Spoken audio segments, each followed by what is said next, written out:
আসসালামু আলাইকুম। দেখছেন সাইফুর 360।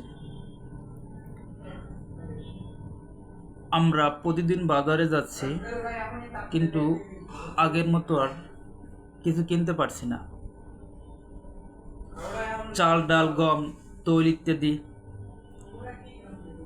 সব কিছুর দামই যেন হঠাৎ আকাশ ছুঁয়েছে। কিন্তু প্রশ্ন হচ্ছে,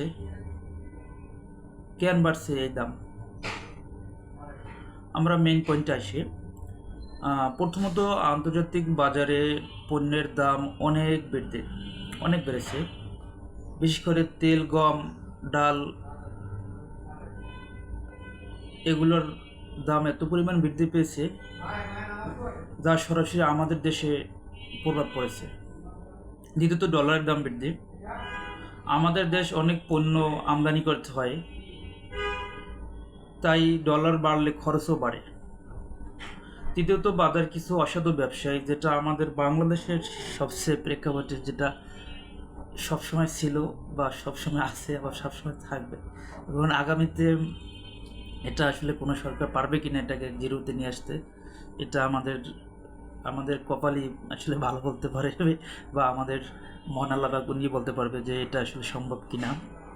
সিন্ডিকেট, যেটা বাংলাদেশের সবচেয়ে বড় ব্যাপার, সিন্ডিকেট, যেটা সবসময় ছিল বা সবসময় আছে বা সবসময় থাকবে, যেটা সিন্ডিকেট যারা করে, তারা আমাদের দেশটাকে চালাচ্ছে তারা। এখন এটা আসলে আদৌ আমাদের সম্ভব কিনা এটা জিরোতে নিয়ে আসা, এটা সময় বলে দেবে। আমার মনে হয় শুধু সরকার না, আমাদেরও কিছুটা সচেতন হওয়া উচিত বা সচেতন হতে হবে। বিশেষ করে বাজার মনিটরিং শক্ত করতে হবে, আর অসাধু ব্যবসায়ীদের বিরুদ্ধে কঠোর ব্যবস্থা নিতে হবে। আপনার কি মনে হয়? আপনার কি মনে হয়, এর দাম কমবে নাকি আরও বাড়বে? আপনার মতামত কমেন্টে জানান। ভিডিওটি ভালো লাগলে অবশ্যই লাইক করবেন, শেয়ার করবেন অ্যান্ড সাবস্ক্রাইব করবেন। আল্লাহ হাফেজ।